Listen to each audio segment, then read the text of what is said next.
Alright, you need to grab a pair of scissors here.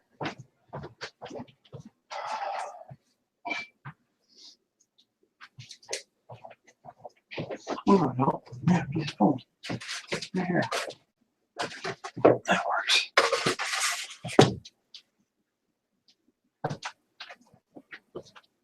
There's 0 viewers.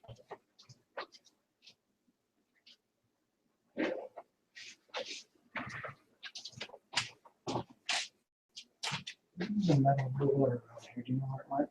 No, I got a plastic ruler. I can't use a plastic. I'm sorry. It's just not my day.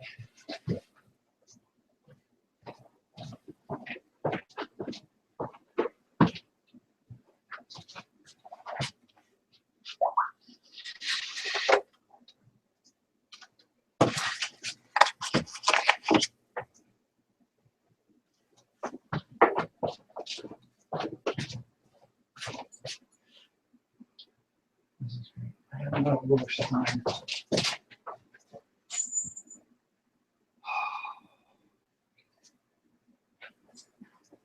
You got 2 watching, honey. Right.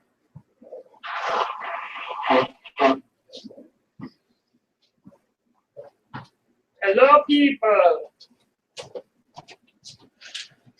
Losing his marbles at the moment.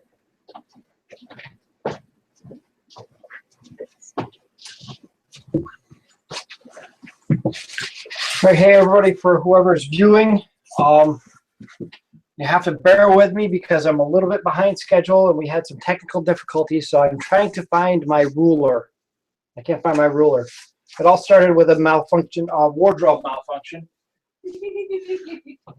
which forced us to have to drive all the way out to Kohl's and all the way back a half an hour before this was supposed to start. So I'm behind schedule and I apologize. So, Christine, you're right on time. Oh well. I don't know how the metal ruler went.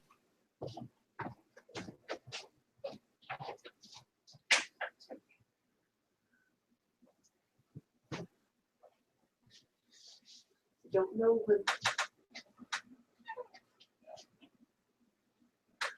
I'll get it back. Just go in the basement and grab another one.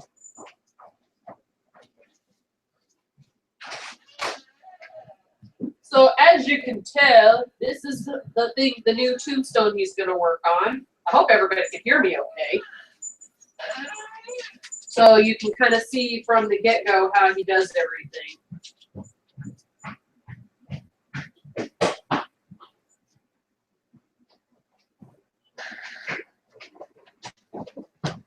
And if you have any questions, feel free to go ahead and start posting them. You can post them in the comments on YouTube. You can post them on Facebook. I'm checking all of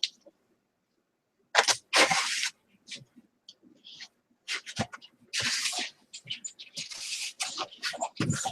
And for those who are wondering, I'm starting a new stone so that we can go over some other stuff that people were interested in seeing, namely the carving out the epitaph.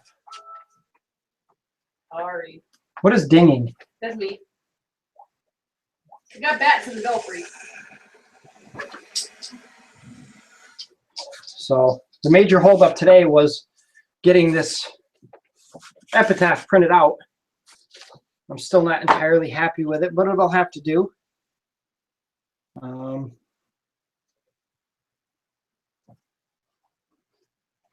It's good enough.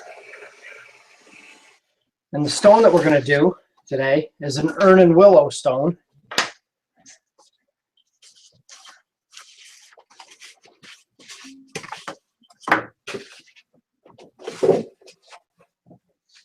If I don't destroy things first with all these hiccups along the way. Do you have clear tape? Yes, I do. Or no, I think I have I need some. Well, it's frosty, I need Scotch tape. buddy. That? Yeah. So for anybody watching, this is how I lay out my my epitaphs. Just print it out on white paper. In this case, I had to kind of cut and paste a bigger section together.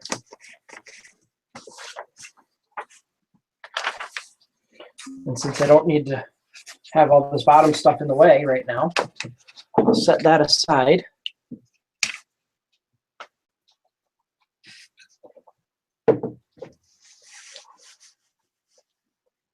And we're going to see if we can kill off Miss Veronica Crane today.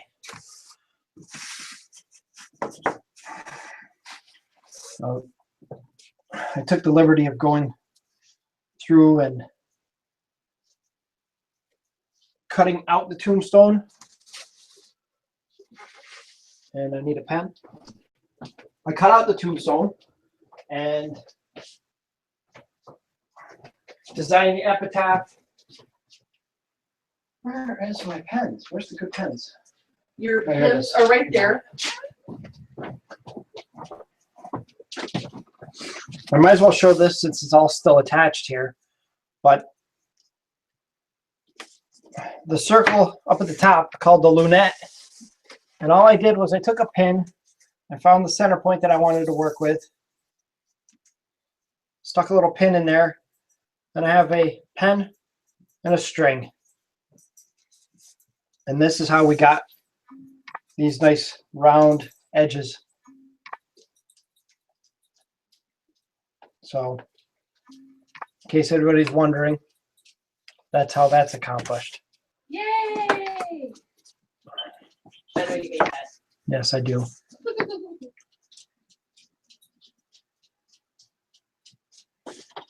Just cheering me on over here like I'm in the Special Olympics. Today, I think you might be. Nah.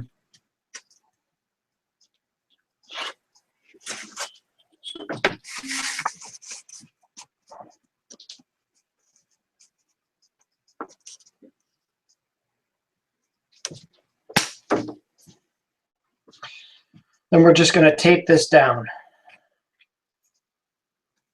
If I can get my tape to work. Seems like nothing wants to work in my favor today.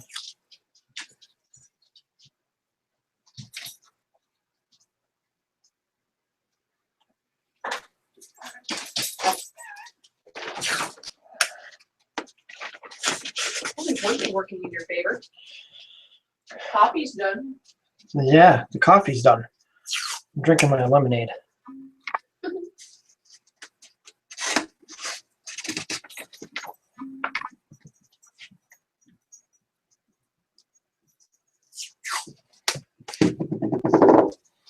So it seems to be a common question that people ask me how I do my lettering, because I don't use the Dremel and I don't use a heat tool, and I do use the X-Acto knife. So I figured I would share this with you, and I'm going to try and keep myself out of the camera view, and actually we'll move this camera. Let's see here.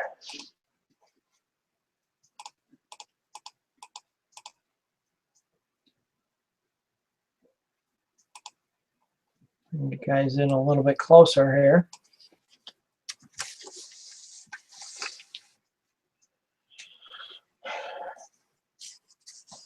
Now, when you start cutting these letters out, it's important to recognize where your closed holes are, because you don't want to cut the outside of this letter out, the O, the D, any of these closed letters. You don't want to carve the outside, or you don't want to carve the outside first, because then your inside's going to fall out and you're not going to know where it is.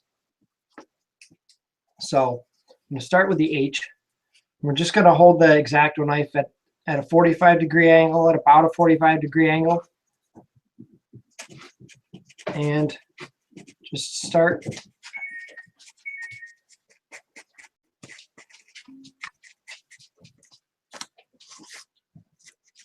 And again, this is where it comes in handy to have that ability to use your left hand and your right hand.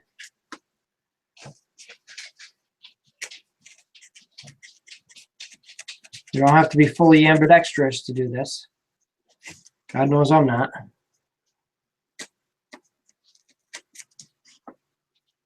You have to be in your right mind? I'm never in my right mind. Oh, okay.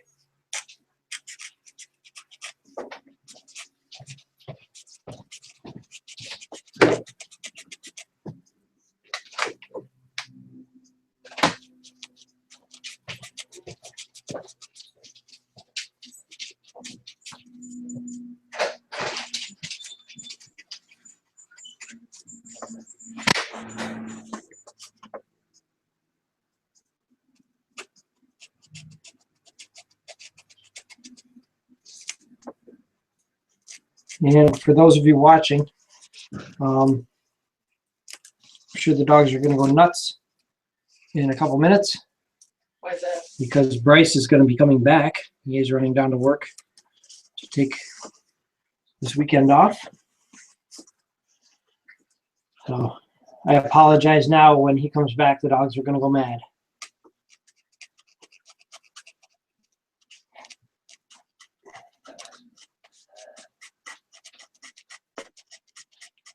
Now, I found sometimes it helps to use a little bit of a sawing motion as you're cutting through the paper and into the foam. It just helps the blade kind of move smoother through there. Now, how do you sharpen your blades, or do you use new blades? You don't sharpen them, you just use a new blade. Okay. And this blade is actually kind of old. And the tip is starting to look a little funky. It's probably getting a little bit dull, but it's still working for what I need Did it. you say before that you oil your blades, though? Yeah. I'll oil the blade to extend the life, but they don't last forever. So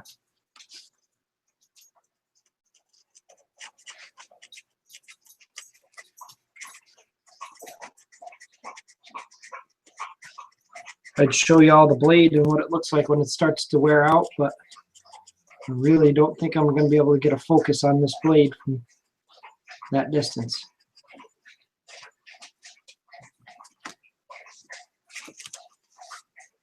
And you can see the letters that I'm cutting out.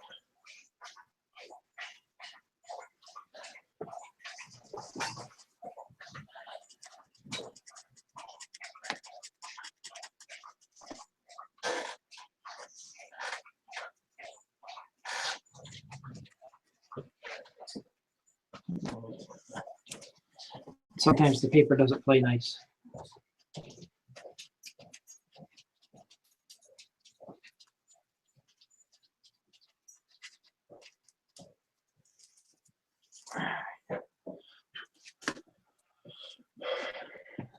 Now, just for the sake of showing everyone how that comes out, I'm going to peel this back.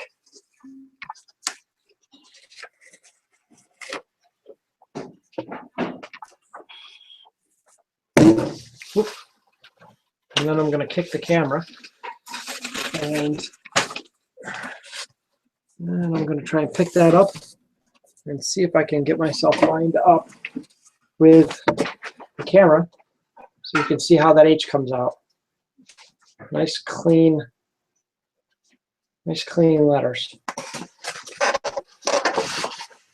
Very, very nice. Not as nice as the boobies on the last one. Well, I'm sorry.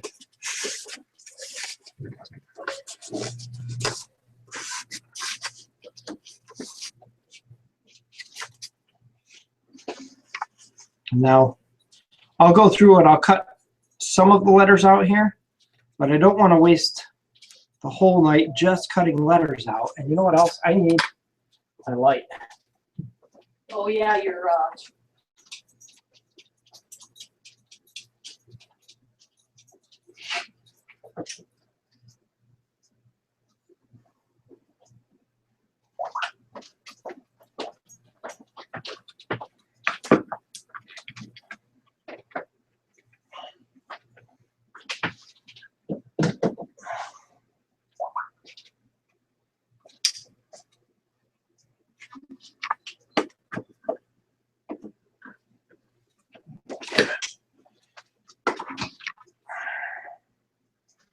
over brighten the area, but I need to be able to see to do this too, so I'm going to increase my lighting a little bit there.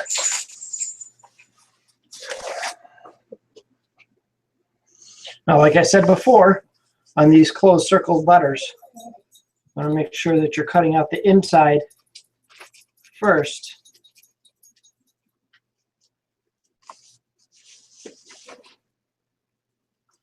So that you're not taking your pattern of where you need to cut away from yourself.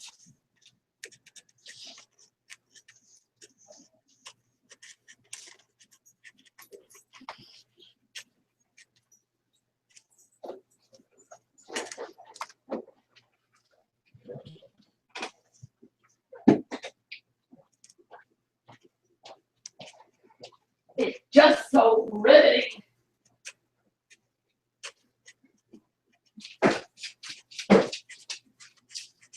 Once you get the hang of this, it does start to go a little bit quicker.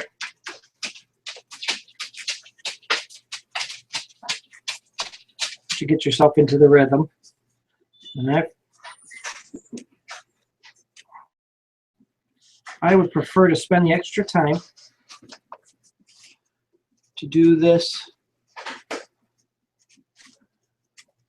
and start a tombstone out the way it would look before you weather it. Get it looking the way it looked before it was weathered. And I think, personally, I think that that just adds to the authenticity.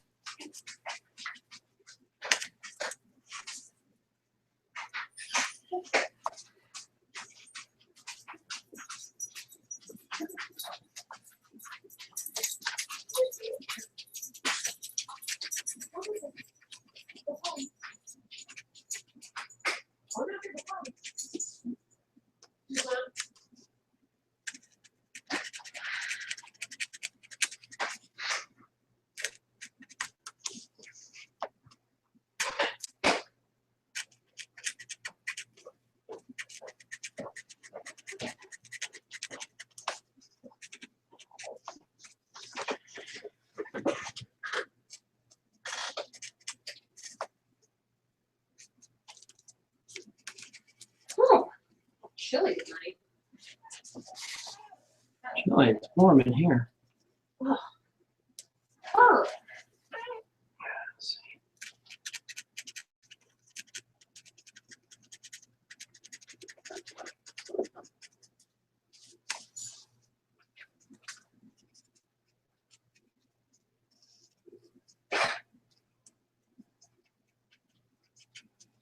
And I'm really starting to feel like this blade needs to be changed.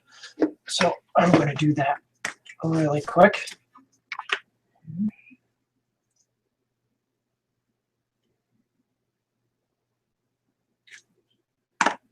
Make sure I'm getting the right blades. These are the right blades.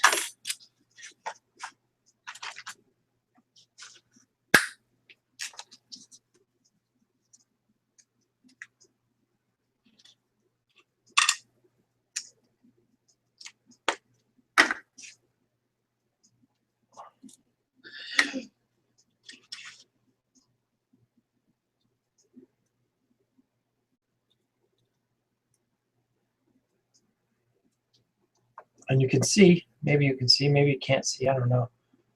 The blade's got a little bit of a oily sheen to it. My goodness gracious. It's got a little bit of an oily sheen to it. Like I said before, I think that really helps the blade glide through the foam. Anyone looking at that would think you have a Sharpie fetish. A what? Sharpie fetish. I'm talking about a You sharp. like sharp things. Oh.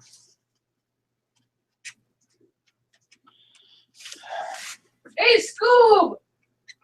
Scuba Spook's on. Hey, Tim. Hey to everybody else who's in here that I did say hey to.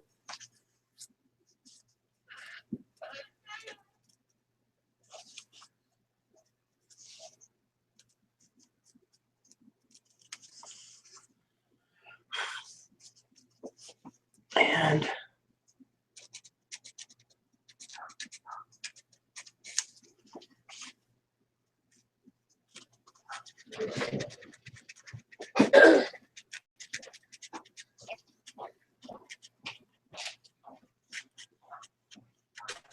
Shorts on.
And these pieces don't always come out as nice and cleanly as that H did, especially when you're doing these smaller letters.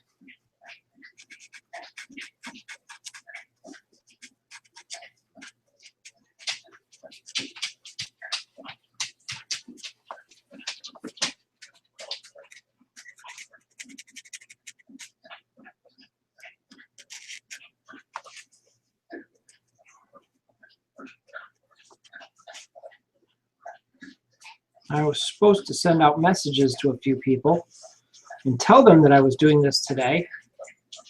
And for those of you that I was supposed to send messages to that I didn't send messages to, I apologize. Today was kind of a hectic day. I wasn't even sure if I was going to be able to get this in tonight. We're getting ready for Midwest and a million other things going on.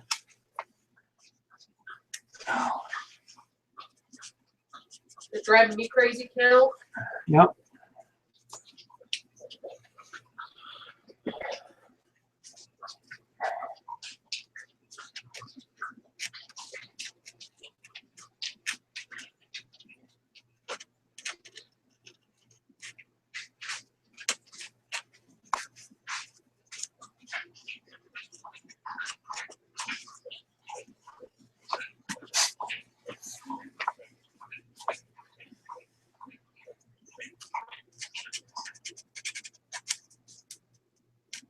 We're not getting any questions from anybody over there? No. Wow. 9 people are content to sit here and just watch in complete awe. I'm not surprised if everybody was completely bored out of their gourd right now. I think what happened is all of the comatose people I kind of forced to watch because the nurse turned this on. Yeah, it could be.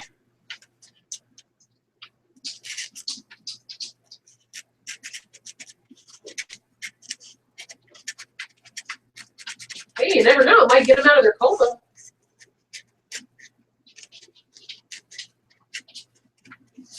So I was thinking that next time we do this, maybe we can get other tombstone carvers, artists, whatever we want to call ourselves, in here as well, so that other people can talk about it.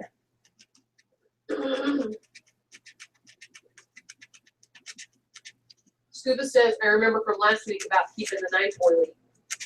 Yes.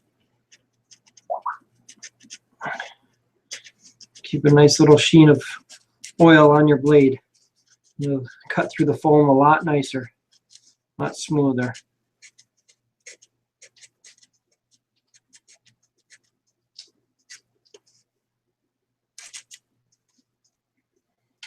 And all this would be a moot point if I had a CNC machine, but I don't.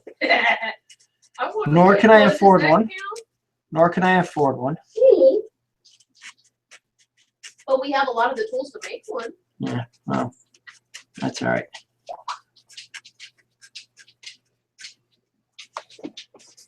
I can still do this by hand, so. Maybe if I kidnap Mrs. Claus, Sadie will bring us one.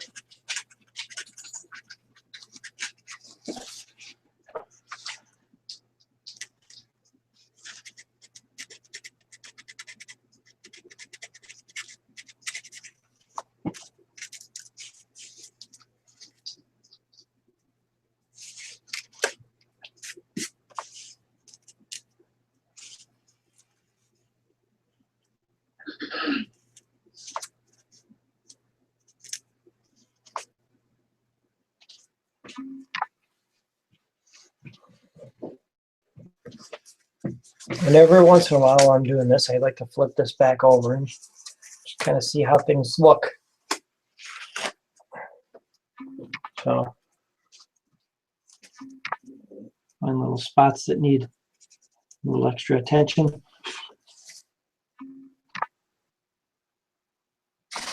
Put there. You can see how that comes out.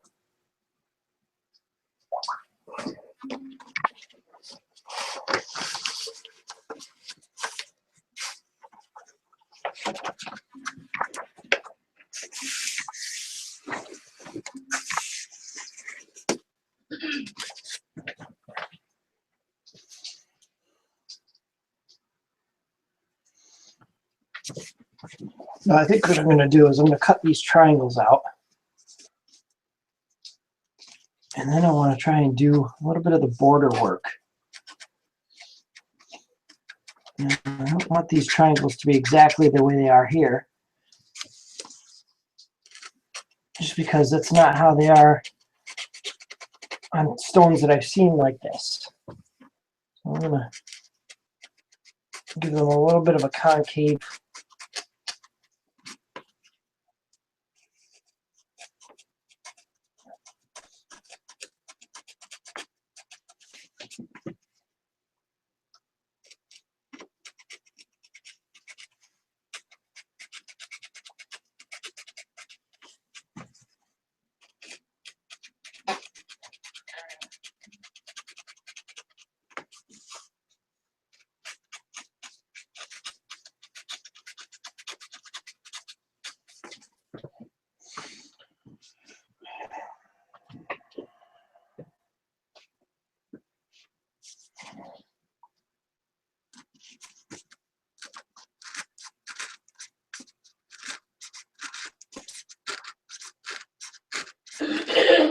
Pardon me.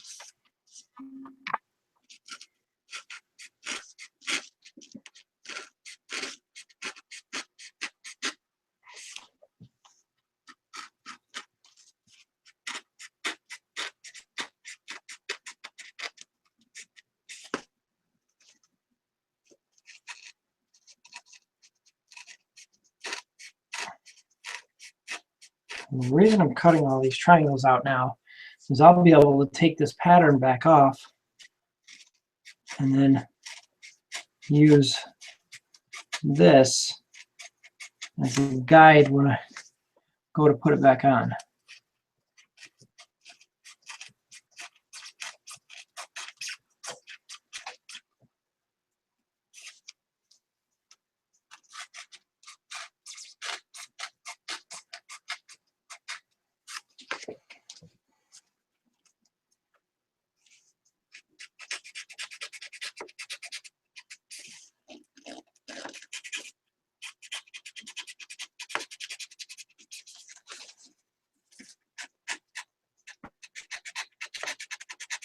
Oh, Christine Steffen says, what size blade are you using?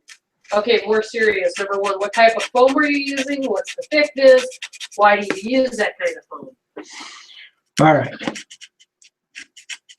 And you ask about the X-Acto blade size, and then said more seriously, but actually these are just the standard X-Acto blades, and they do come in a lot of different sizes. So this is just a standard X-Acto blades. It's actually the Z series because they're supposed to be sharper and last longer. I don't know if there's any truth to that. I've gone through these blades just as fast as I've gone through any of the other blades. I am using EPS foam. I'm sorry, XPS foam. EPS is the beady stuff. XPS foam, extruded polystyrene. And this particular one is 2-inch.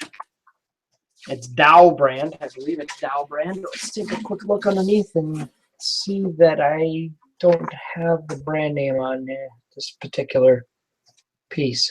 Oh yeah, Dow. This is Dow. There's a few different brands that I know of the XPS foam. Dow being one of them. Owens Corning. That's the pink. Looks just like this, but it's pink. Both of those are good foam. Lowe's now has their own brand of foam, and I showed this last week. But you see the nice smooth surface that you have on this. The stuff from Lowe's is not so nice. You see, it's very porous. It's got a very undesirable texture, which would be great for doing like wood, but not so much for doing stone. I don't like that texture for doing the stone.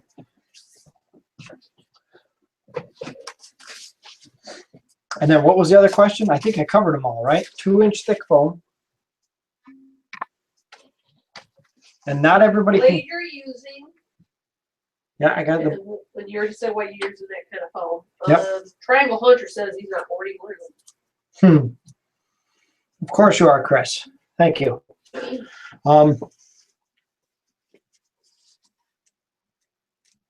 I like the EPS foam or the XPS foam just because it's nice and easy to work with.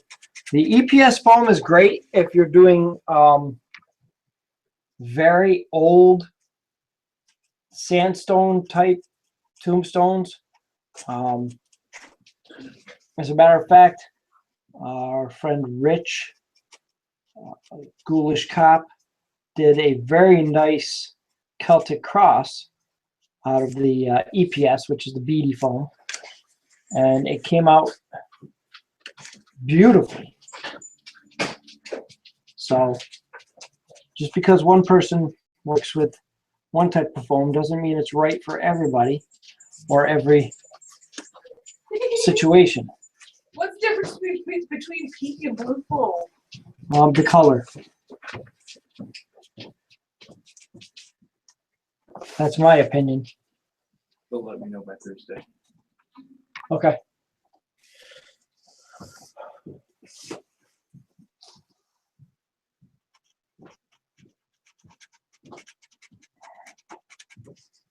What oil do you use? What oil do I use to oil the blades? Yep. I use Walmart Special sewing machine oil. Woohoo! Right back in their sewing section, right over there by their, well, depends on which Walmart, I guess. They're all set up a little bit differently, but if they've got fabric and they've got sewing machine parts and needles and yarn and the likes, then they've got sewing machine oil. If not, you could probably use really any kind of oil. Go over into the fishing department and their sporting goods department and find fishing reel oil. It's pretty much all the same stuff. At least as far as I'm concerned, it is. I use fishing machine oil to lubricate my beard trimmers.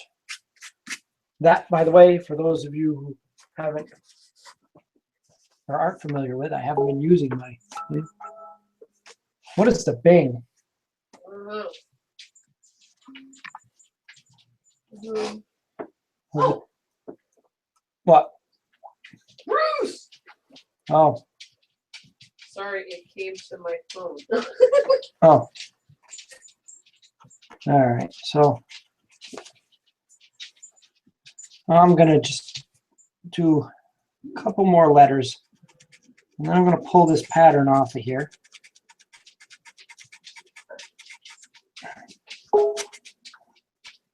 Why am I binging? Because I binged you.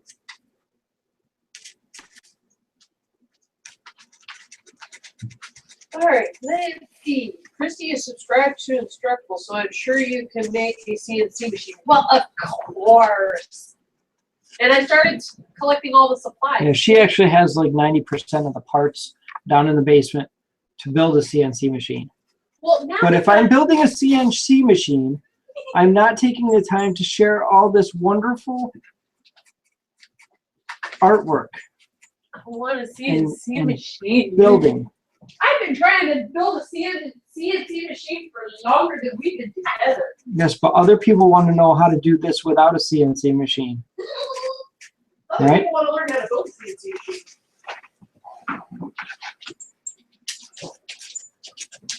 Right, Scoob?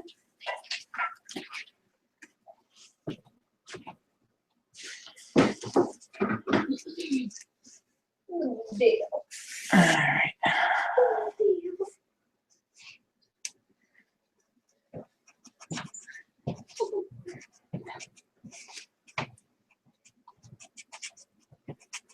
It's going to be my pet project for next year.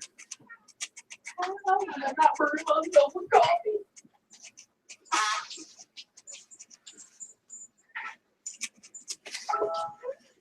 I came again. If we have anybody who has experience doing tombstones that's watching right now, and you want to join in as part of the hangout, they can. Famous last words. Well, I would love to have other people's opinions on stuff as I'm working too, because you know I'm not the only one that does these tombstones, and everybody has a different way, and nobody's way is wrong.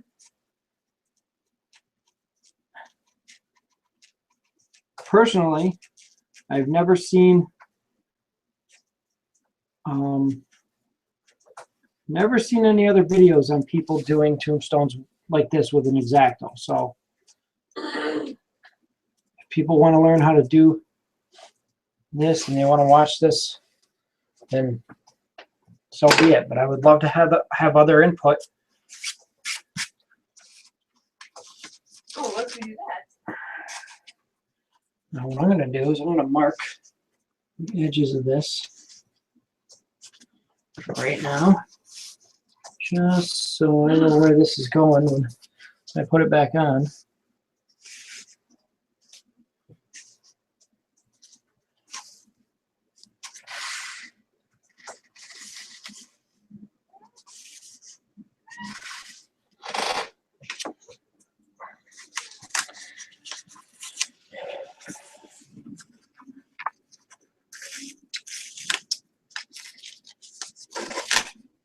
Actually, I can probably just leave this side taped down for now.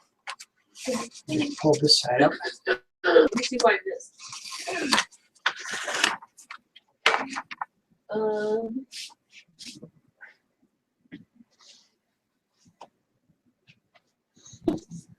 right. And you said what thickness of foam you're using? 2-inch. I did say it. CNC? Oh, goodness gracious. What does CNC stand for? I don't remember. It was something really cool. Can't not carve. There you go. That's what CNC stands for.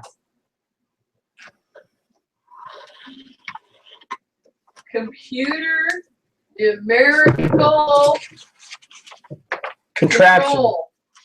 Computer numerical control.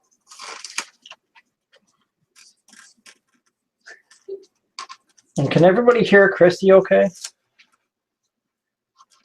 I mean, she has a big mouth, so. Hey! All right.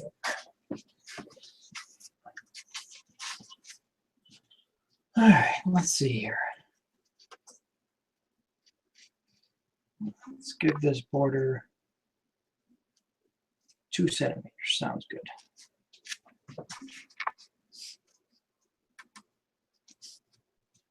Can you do a YouTube live build on a CNC machine?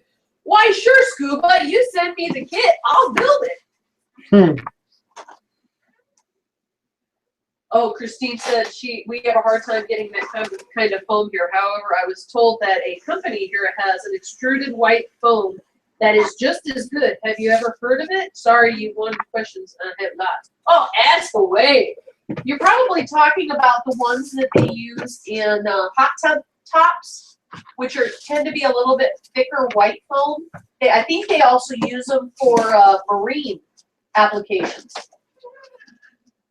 Not like weapon kind of thing. I mean, like boat. Won't you take me on a little sea cruise? I, however, have not heard of white XPS foam. That's not that it doesn't exist, but I've never had a reason to look elsewhere besides this. Although I will have to say that this stuff has become a little bit harder to come by out here. Mostly because Lowe's doesn't carry it anymore. Lowe's only carries their own brand.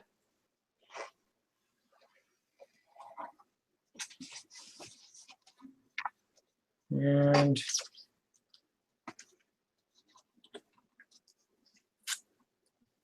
The green, this is shit stuff, right? what? It's the green, this is shit stuff, right? Right, the stuff that I showed earlier is Lowe's brand. I wouldn't say it's shit. It has its uses. It has its out here. Because Lowe's doesn't carry it anymore. That's not me.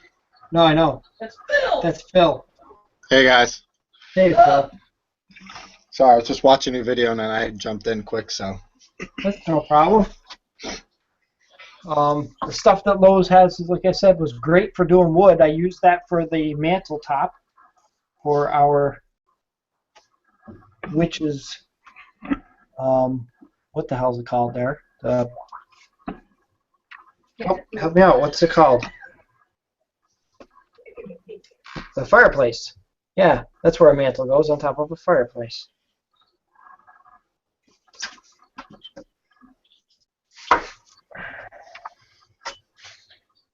Alright, now, I haven't even quite planned out how this is supposed to look, but and the stone that I'm molding this after has this kind of weird little step thing. Huh? This scrolly, yeah, scrolly thing. So I'm not even, don't even know what it's supposed to look like, but I'm gonna wing it.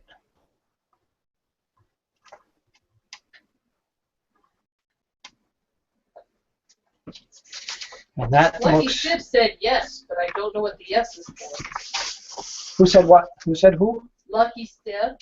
Lucky Stiff? No, leave that one alone. Yeah, I'm gonna not question the origin of that username. I could say something, but I'm going to be nice. Alright. Let's see here. I want to kind of try and keep things even. So.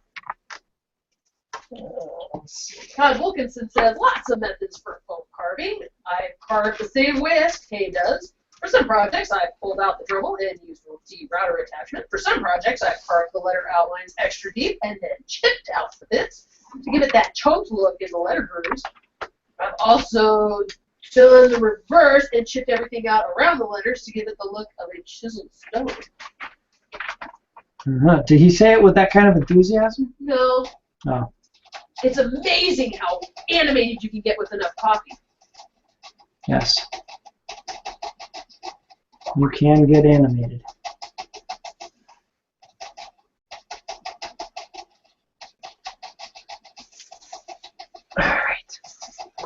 I think. I don't know if I did that right or not. This is supposed to be here. And that is supposed to be. Oh, that is good. Okay.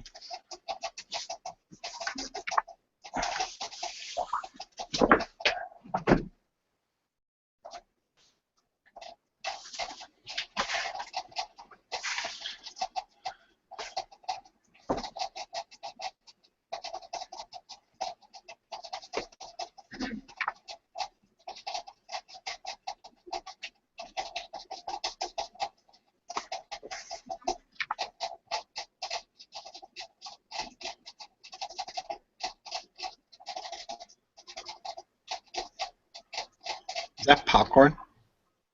It is not. That is a rabbit. Oh. Okay. It's the rabbit sitting there drinking his water. Is it her or him? Him. Yeah. This looks way off to me. Why does this look way off to me?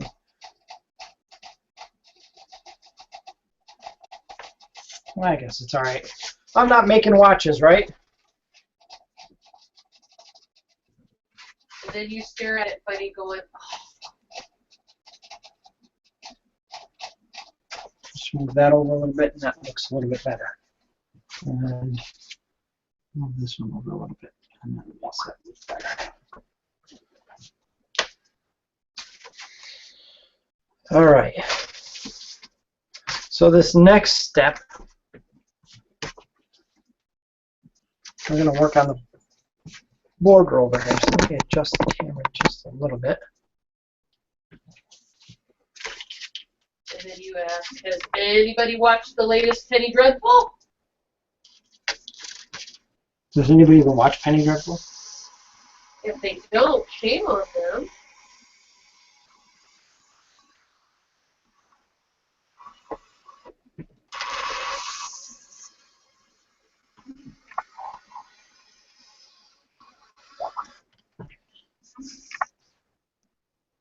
So what I'm doing here is basically I'm just cutting out a border that I'm going to take the foam out of.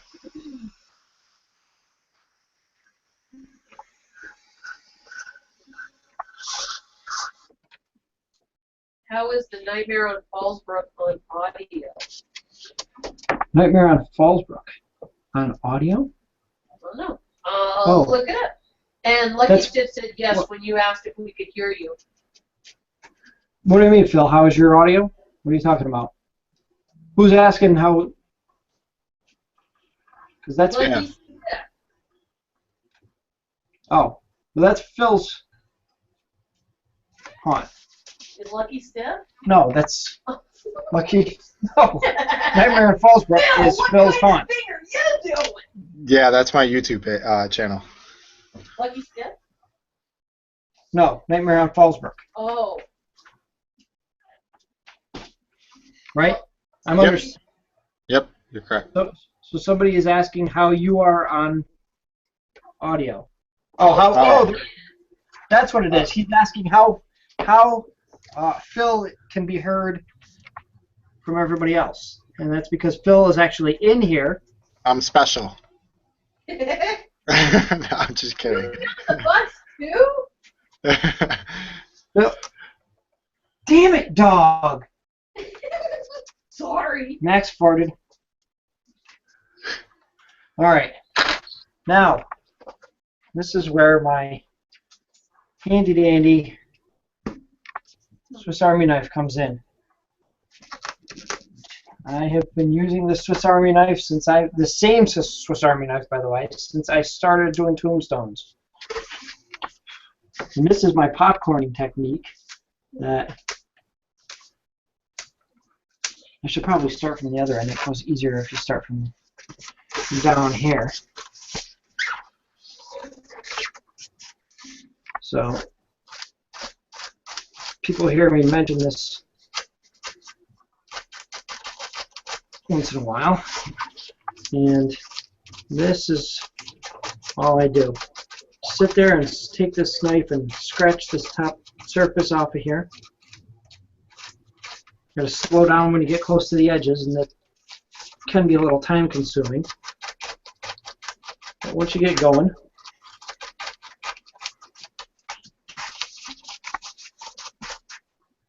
this leaves a nice texture in these grooved out sections. It really makes a nice looking border.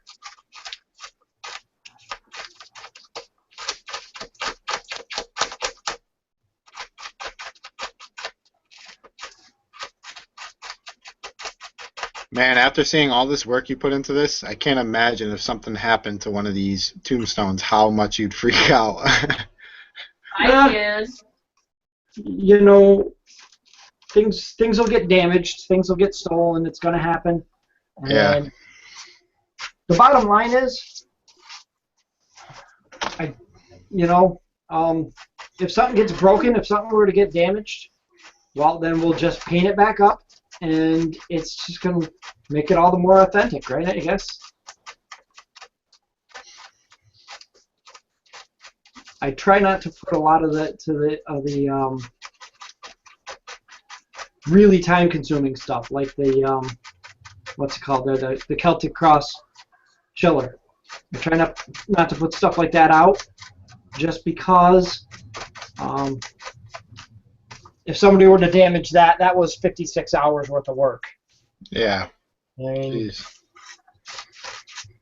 if you can imagine the border and around the base of that took 40 hours to carve, just because it was so intricate. Popcorn, chicken in my lexicon. That was from Todd Wilkinson. What do you say? You're popcorning. Yes, I'm popcorning.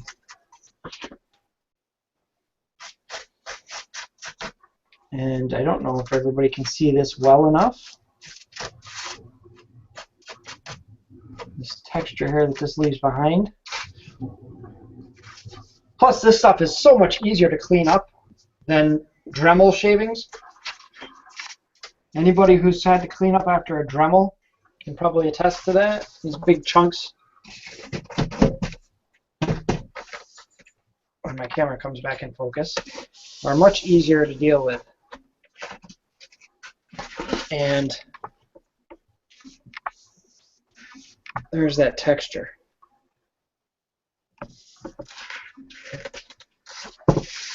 Oh, Todd also says, I also cut a straight line along the borders with the X-Acto when doing this. Helps keep me from gouging them. Mm-hmm.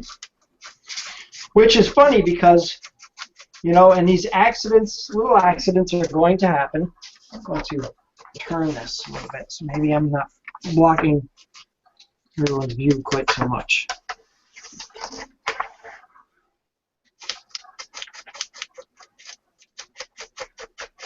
And Scuba, check your Facebook.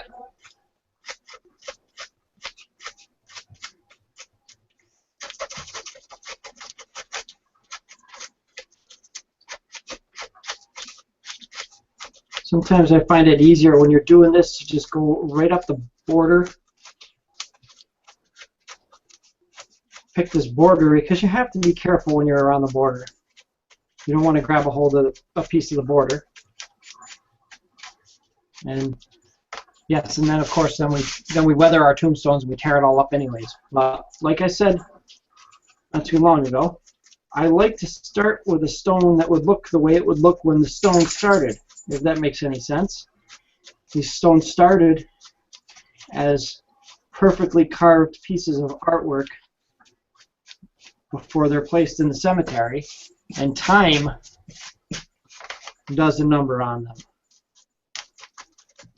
So if you go into a tomb, if you go into a cemetery and you look at most of the older stones, you'll see that they are carved out with the same beveled edges that my letters are carved out with here.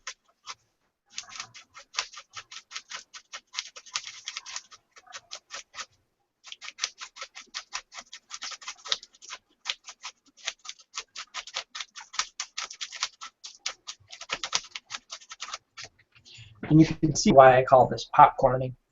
They look like little pieces of popcorn, and they fly around when I'm doing this. Hey, Phil, I guess you're special. Why? The scuba says you're special. Oh. Oh. Tell him to join. I was hoping that Anne was going to join up, and I don't know if she... Did you ever send her the message? Were you able to find her on Facebook?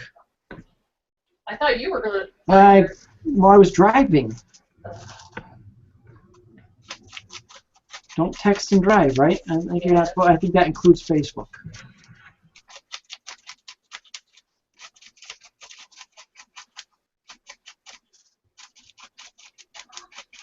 SK, do you go through after with a Dremel to clean out all the,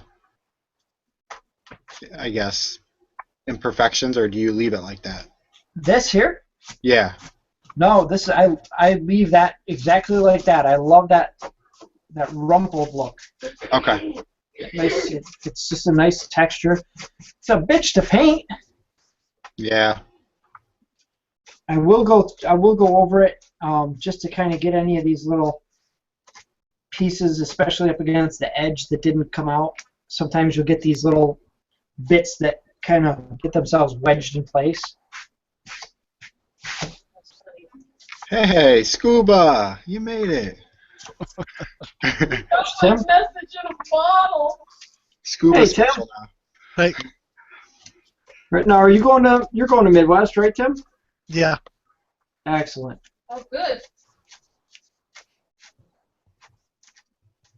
They bring the booze in the bag. Yeah, I think everybody's pretty much got that covered nowadays. I think I taught them how to do it a couple of years ago.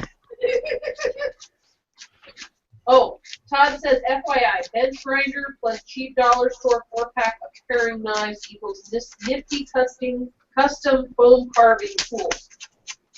I've made small chisel popcorn tools and some larger ones depending on the depth of texture I was going for.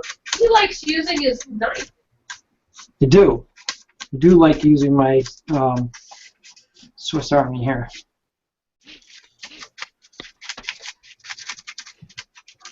Old habits die hard. What's that, Tim? Have you tried like possibly taping off the edges and like using like acetone or something to give it a rough look? I have done. I've actually used not acetone, but I've used the spray paint to weather the stone, and that's really good if you're doing a stone that you want to look like sandstone. The acetone works really nicely, but no, I haven't tried doing anything with tape. I have tried taping it off and heating it, doing the heat gun and water, and that doesn't work so well. Apparently, tape and vinyl is not a very good barrier for heat.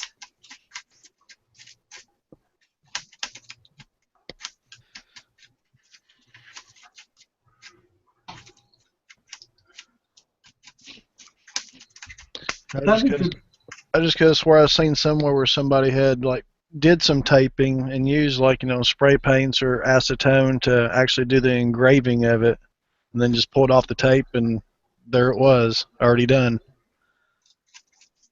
It's worth a try. I'd be interested in trying that. I think I have some acetone down in the basement.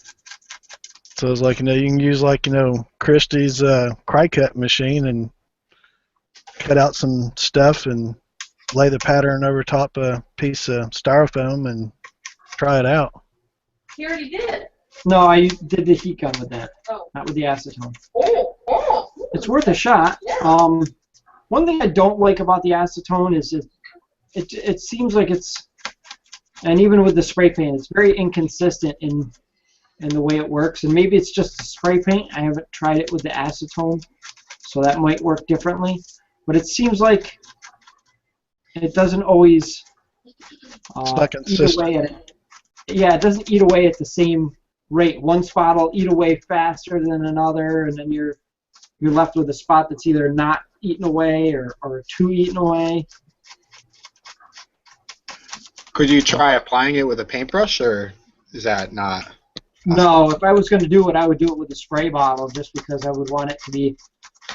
I would want it to be fine, and I wouldn't want to see. You wouldn't want to see the brush strokes. Oh, true, true. What about using a little duct tape and a heat gun? I don't know if the aluminum duct tape would work. Might work. Might work better than the vinyl that we tried, because I did try that with the heat gun and vinyls, and I actually did that on our last vlog. Speaking of which, somebody commented. I actually had a couple of comments, a couple of questions on our last Tombstone video. Can you bring up that, honey? Can you bring up that page and that video and see if you can see what those questions were? I can address them here.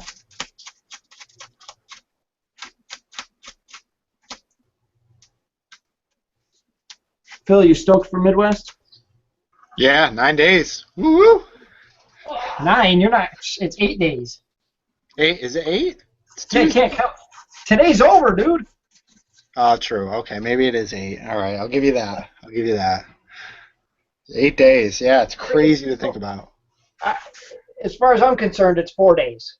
Yeah. I got 4 days of work left, and then that's it. Yeah, I got.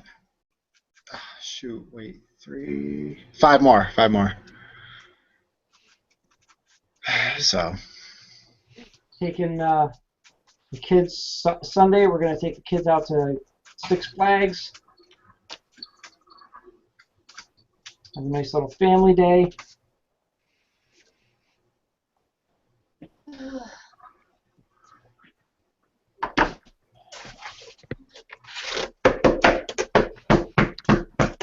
So you going to the Haunted Hoochie this year, Christy, since you didn't go last time?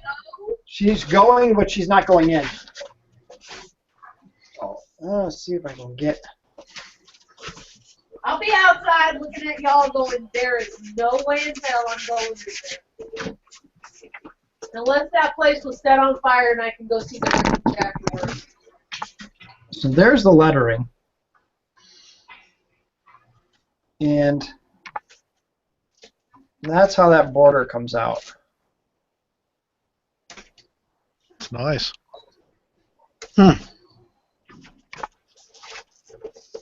And then we'll get it all, we'll tear it all up after. Are you doing the whole top of that like that, with the popcorn type look? No. This is for those of you who didn't hear when or weren't in here when I first started. This is going to be an urn and willow stone. So anybody who's been to or seen the old cemeteries with like the Death's Head tombstone, the Cherub's Head tombstone, urn and willows came shortly thereafter, and they have a willow tree in the top and an urn. Okay. And I'm not sure I don't remember the symbolism of the urn and willow again. Well, obviously the urn's probably one of those, I don't know, stick your ashes in an urn. What is that? Stick your ass in an urn? What are you talking about? Stick your asses in an urn.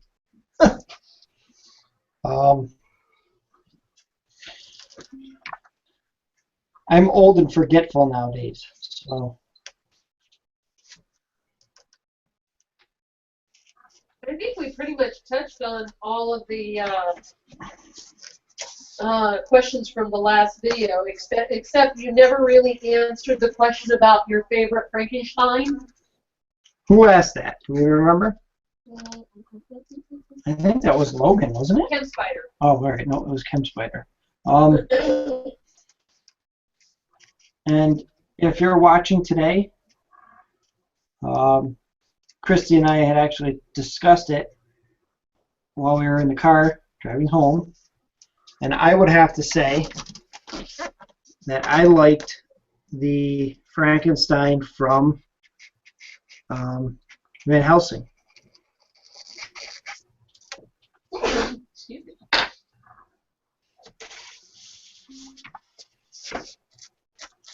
If I had to pick my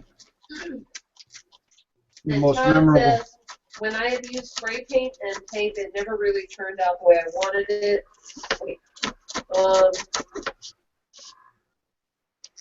Actually scrapped a couple of projects I started because I really didn't like how they looked. The chiseled look is a lot better. Sadness or Mourning Deborah, a website visitor, told me that the Native American culture used a willow tree. A willow tree represents the Iroquois grave. And then in May 2008, Peggy Wade sent him some additional information regarding the weeping willow symbol. The first half of the 19th century was quite interesting in the Greek and Romans because they were republics and we were a new democracy. There was a great interest in Greek architecture during that time as well, up till around the middle of that century. So naturally, gravestones reflected this. Is that, now, hold on. Did that say the 19th century? Yeah, 19th century. All right, Some of them are a lot older. Because, yeah, the urn and willow stones started, if I remember correctly, sometime around the mid-1700s. And we were a new democracy. There was a great interest in Greek architecture during that. And there we go. So then it says, the urn was used by Greeks to keep the ashes of the cremated by the willow. Well, wait, did I miss something? Oh, the urn and willow, as you probably know, was very popular. The urn was used by the Greeks to keep the ashes of the cremated. All right, so put your asses in an urn. So there's the significance of the urn. And it says, but why the willow? It was a symbol of the underworld goddess, most notably Persephone. Also, Orpheus, when he went to the underworld, brought along a willow branch. This apparently helped him get his gift of speech because, as you know, Orpheus was a famous poet. And he sent you a link, graveaddiction.com /symbol.html. I've actually looked at that site before. Do we have anybody who's in here now that wasn't in here before? If anybody's in here now and didn't see some of the letter carving, I don't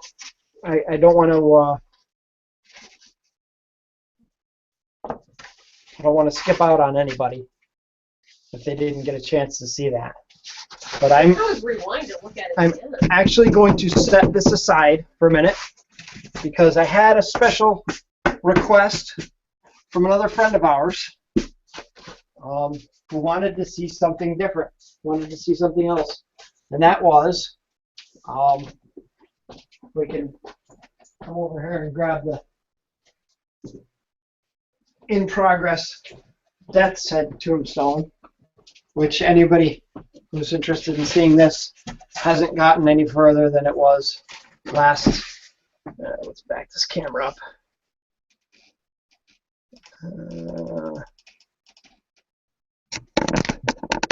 There you go. Hasn't gotten any further. Still at the same point it was before. But Brandy Bush asked me to show a little bit about how we got the depth in the wings. So I figured, and I told her what I could do is just do a quick demonstration on how I carved these wings, since these wings were carved out off camera and before that stone was ever done.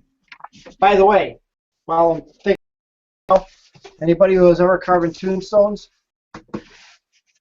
cut your bases at an angle. Do that before you start, because I'll tell you what, every tombstone in an old cemetery that I've ever seen never stands straight up and down. Give them different angles. They don't all have to have angles. Every once in a while you get one that's straight up and down, but give some diversity to your cemetery. Make your stones lean one way or the other. Looks so much better. All right, so I had a piece of scrap foam. There it is. And I'm going to try to draw out really quick just a small section of the wing here. And kind of try and see if I can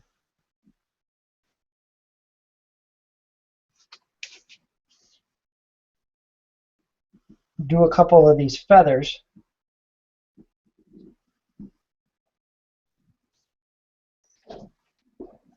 So that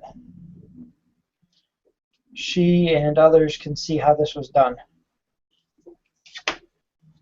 So there we have a couple of our feathers from our Death's Head tombstone. Let me bring this camera in a little bit closer and maybe reduce the lighting so that we don't have this wicked crazy glare.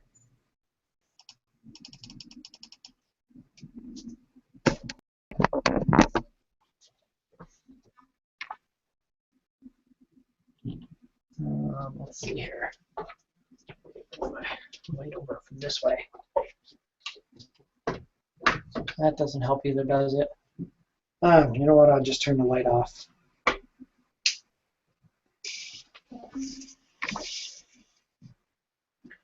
How much closer can we get this?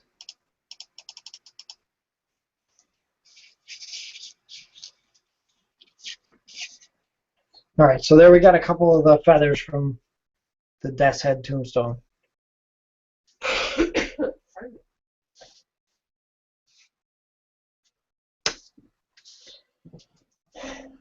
And for anybody who doesn't know, these whole things were carved out with, geez, I need to, the lighting is horrible over here. What the hell am I doing here? I'm trying to get this thing centered in the camera.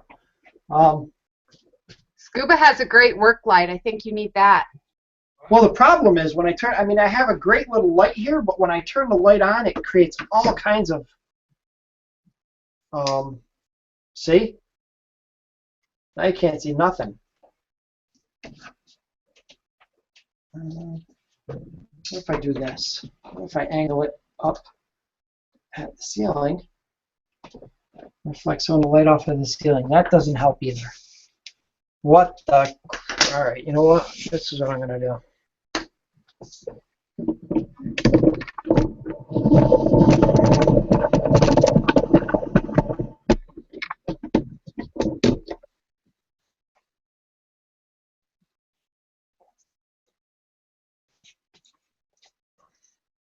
Makes the job go by nicer. Go ahead and ask away.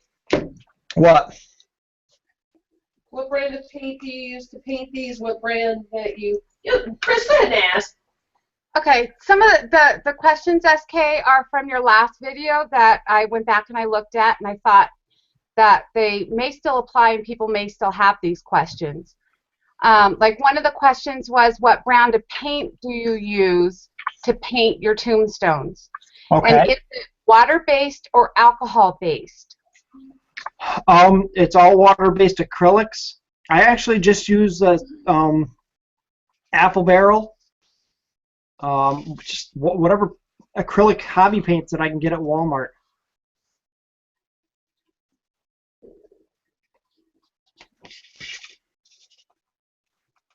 And apparently on the last one you said something about a slate, and it was asked if you were going to do a tutorial on it.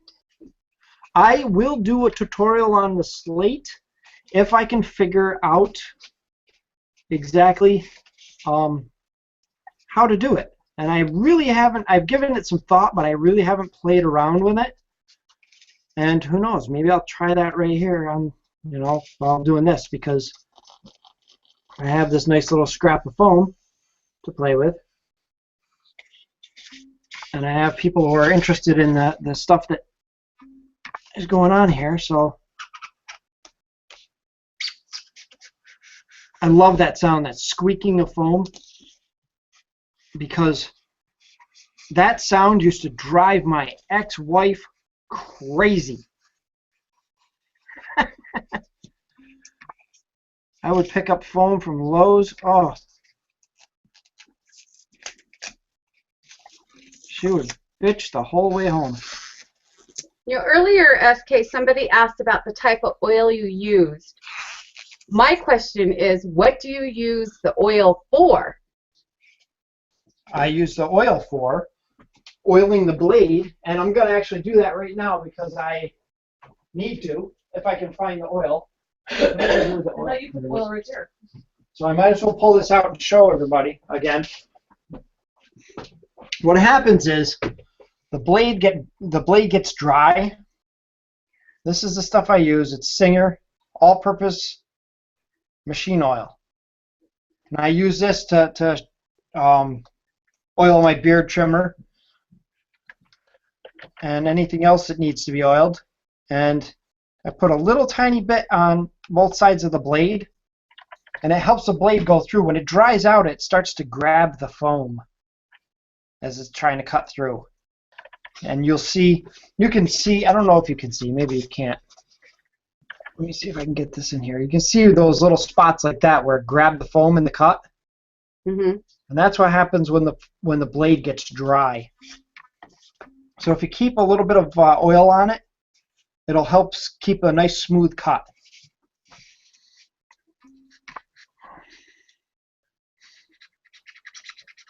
I used to think that was the blade getting dull, and that's why I went through so many blades doing tombstones.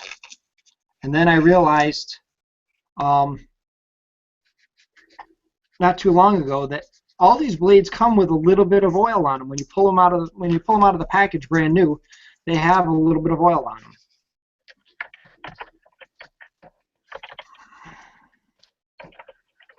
One of the other questions, and I'm sure it might be on somebody's thought again, since I already asked what size of blade, is about how many blades do you go through for one tombstone? Is because you're using the oil, does that help the blade last longer?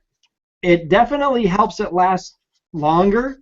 Like I said, I used to think that the blade was dull when it started grabbing the foam like that, and it turns out it was just dried out. So I used to replace blades a lot more frequently, and now, I mean, I just changed that one blade that I changed at the beginning of today, at the beginning of this video. I changed that.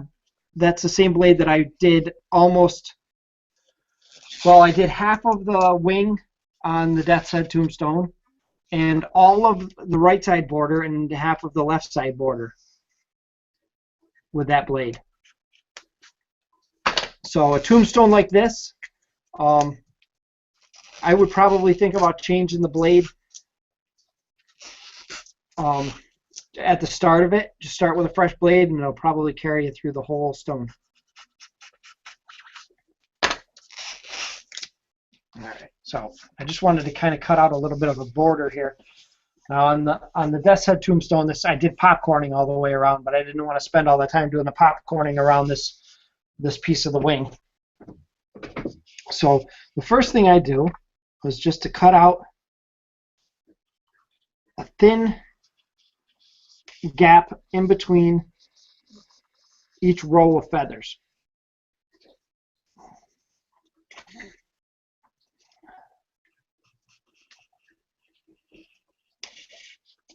This is a really narrow channel, about maybe a 32nd of an inch or a 16th of an inch. And just pull that out.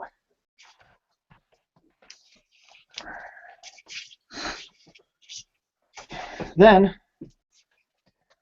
I'm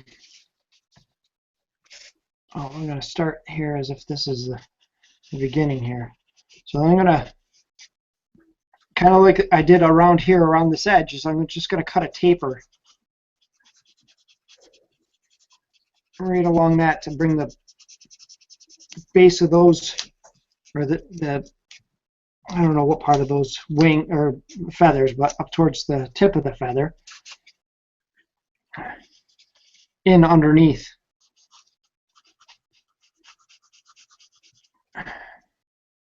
So you're literally just shaving it, just a small, tiny piece. Yep, just shaving a little bit out, and then I'm going to go down. I'm going to cut the border around the bottom of the next one.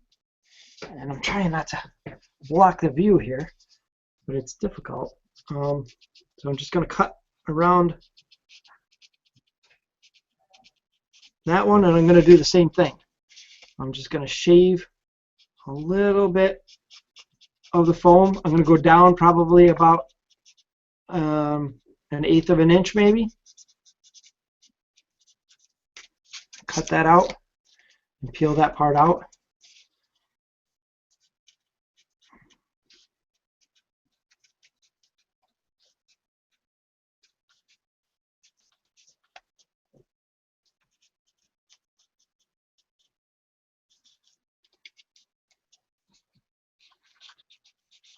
And I'm just going to keep on doing that all the way down the wing.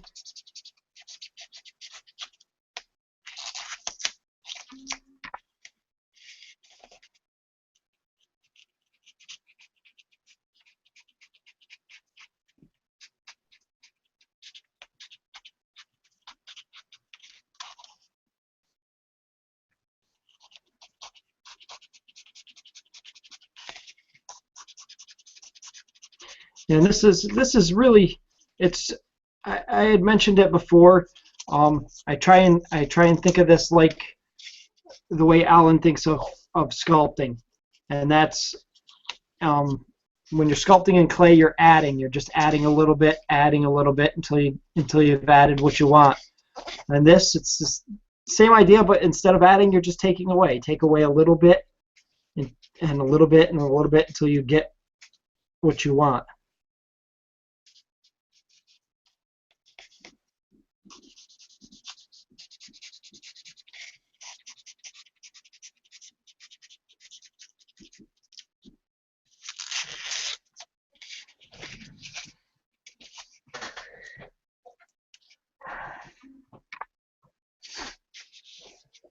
Now, Look, the rabbits are supervising. good.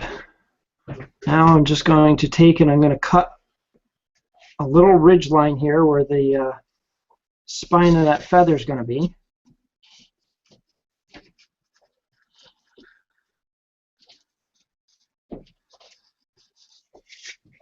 And then again, same thing. I'm just going to shave all the way down. Shave that right up to the tip of the feather.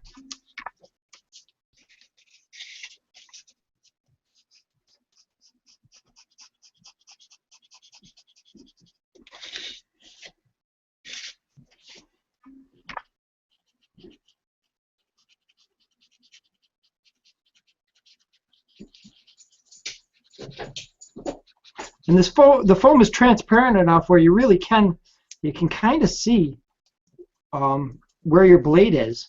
If you're just taking a little bit off, you can actually see your blade under there going through, and you can see just about where it is, so you don't cut that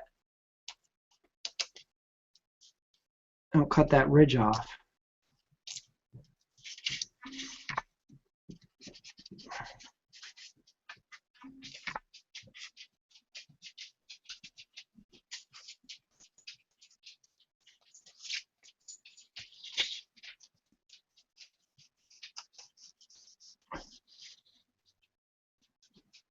And then I'll just take a little bit of this spine off of here, just to get the ink off of there, because I don't like looking at the ink. I think that when you're sitting here looking at the feathers and you see the ink, it throws things off. It puts outlines where there shouldn't be outlines.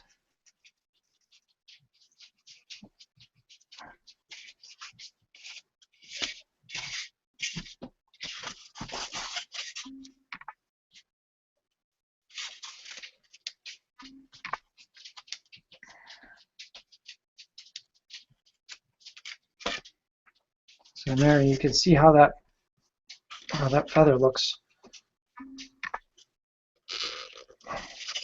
Trying to get different angles here, and it's so difficult to find myself. There we go.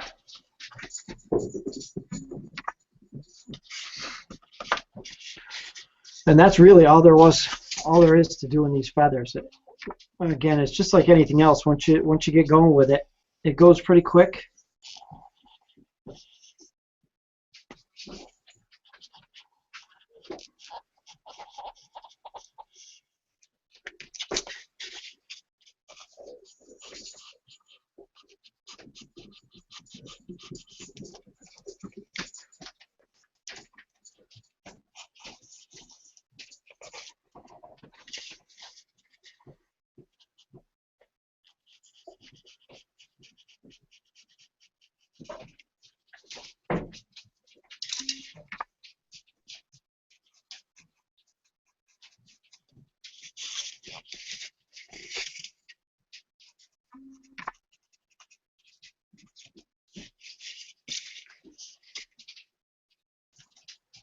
And through a lot of this, you're going to end up cutting down deeper than you wanted to, and taking chunks out where you don't want to take a chunk out. But ultimately, you're not going to notice that when you're finished with this whole thing. Paints are going to fill into those cuts, and the little chips and stuff that you end up doing are going to get blended in with the rest of the wear, with the rest of the weathering process. So, like I say, you're not making watches. Don't try and be too careful, or you will go mad trying to carve something like this.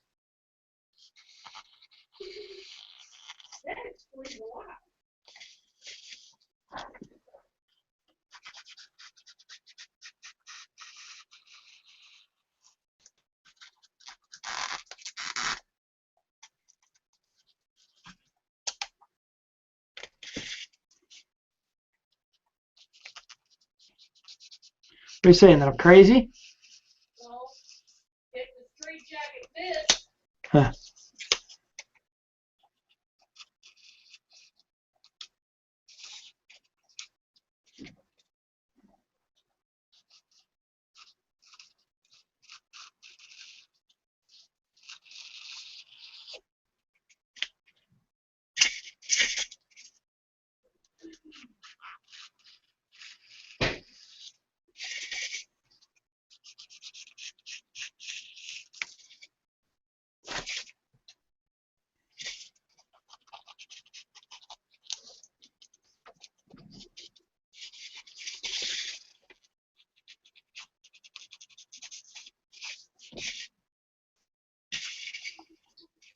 SK, what are you using to protect your styrofoam after you're done making the tombstone? I don't. I'm really bad about that. I don't use anything. I just paint it with the acrylic craft paints. That's it. And you know, I hear a lot of people say, "Oh, you got to protect it with like what is that? A dry lock and stuff like that."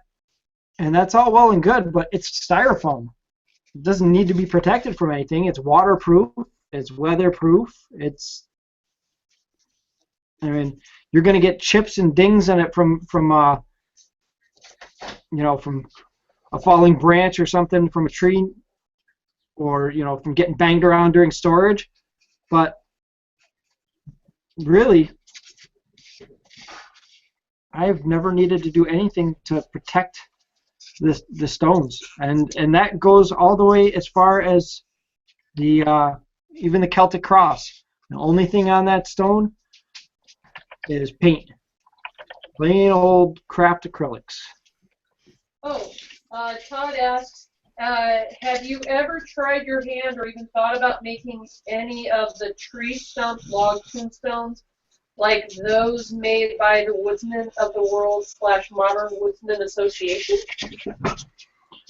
I actually think I know what he's talking about, and no, never thought about doing any kind of modern tombstone, simply because it's just not my style. Everybody kind of has their own style that they kind of gravitate to. And mine is the old New England stones, stuff like you would see in Salem's Charter Street Cemetery. And some of the other old cemeteries that we have around here. It's personal preference, really. That's all. But yeah, I've seen people do some really beautiful stones that when I see them, they just don't. They don't speak to me. So I'm gonna do the kind of stones that fit my style.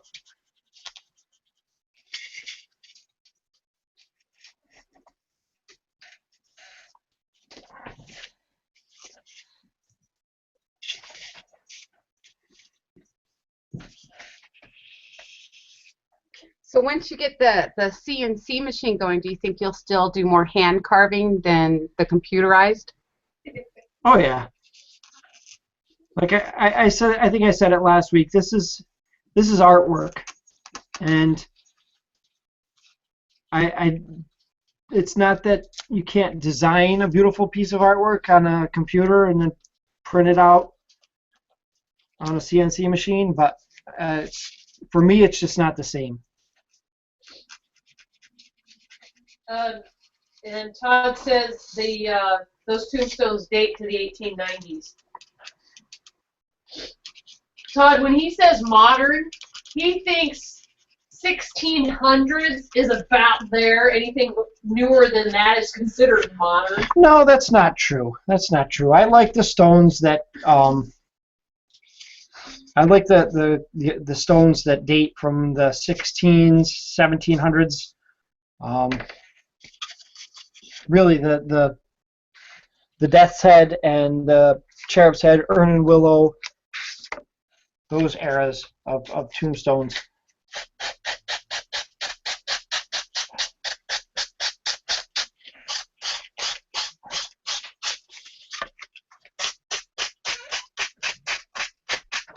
Somebody had asked, that was one of the questions I saw on the last video that didn't get answered. And actually, I think he asked it after. He asked what grit sandpaper I was using. And the answer is the finest sandpaper I can get. At the moment, that's 220. But if I could get if I had finer sandpaper down cellar, then that's probably what I would be using.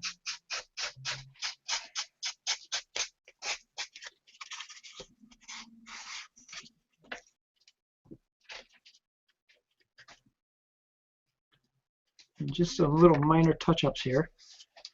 I'm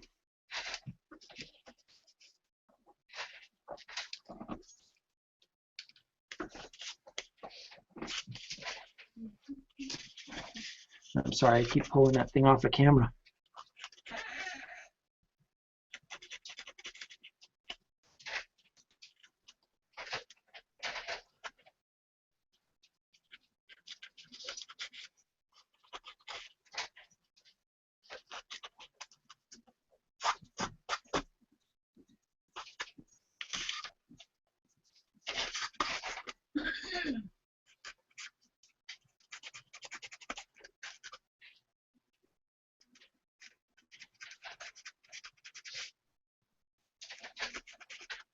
And if there's something you guys want to see me do, like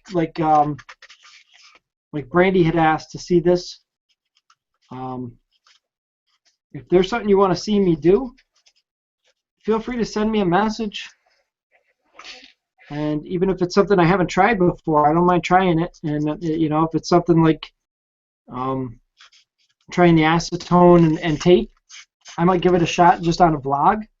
But if it's something that I can cover carving-wise on one of these, shoot me a message. I don't mind doing it here so everybody can see. And even if I'm learning, you know, I'm always learning. I don't ever want to stop learning. I don't know everything. I don't pretend to know everything.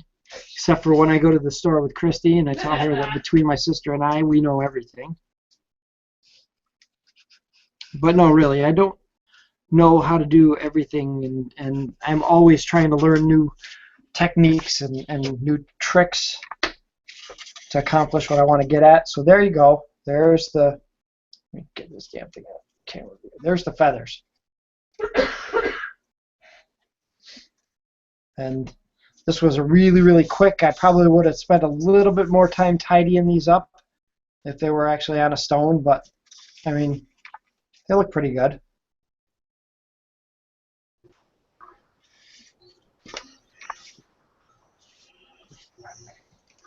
How many viewers do we have? We're down to 8 viewers. Is anybody not? I guess I'm just going to go back to carving the letters anyways, since that needs to be done, right?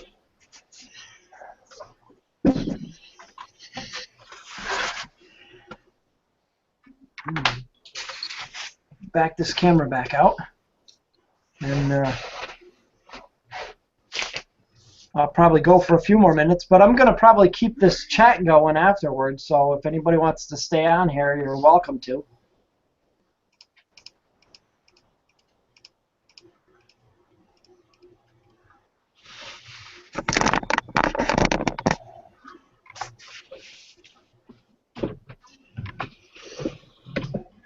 Wait, I must yank the light right off the thing.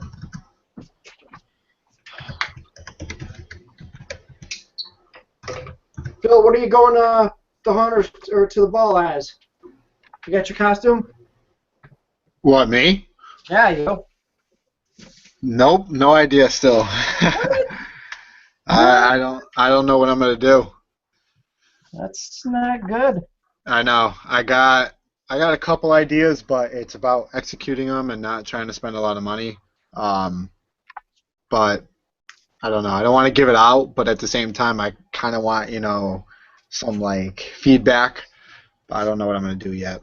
Well, I can always try and give you some feedback after we sign this off.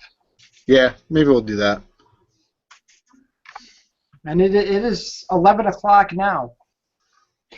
So unless anybody else has any questions, anything that they want to see, or anything that they want to know, I'm probably just going to stop the broadcast. Would anybody like Philip's number? I do have it. What? I have it too. Yeah, it's 86. Hey, Phil. Yeah. I made the mistake of giving my phone number out on one of these video hangouts and started getting strange calls. Hey, I didn't like verbally say it. I just put it in the chat. No, Nate called me. Of course, I was shit-faced, and that's a story for another day. Yeah. All right, so I guess that's all for this week, and I might do another one of these, but it ain't going to be for a couple of weeks because we have more important business to attend to, and that is the Midwest Hunters Convention. Woo! So anybody who's watching this, if you're going to the Midwest Hunters Convention, seek us out, say hi. I may look like an unfriendly dude, but I'm not. Right? You guys know I'm not an unfriendly dude, right? Let's see. Zoom it. Look at this. This is a bit, look at this face, huh? SK looks like the guy from Duck Dynasty. Huh? You look like the guy from Duck Dynasty. I agree. I'll tell you, this thing is the bane of my existence right now, and I can't wait until it's gone. It's coming off right after the ball. Right after the ball. So, all right, so I'm going to sign off, and are you guys going to stay on? Oh, yeah. Yeah. Awesome. From the Haunting Grounds, I'm SK, and thanks for watching.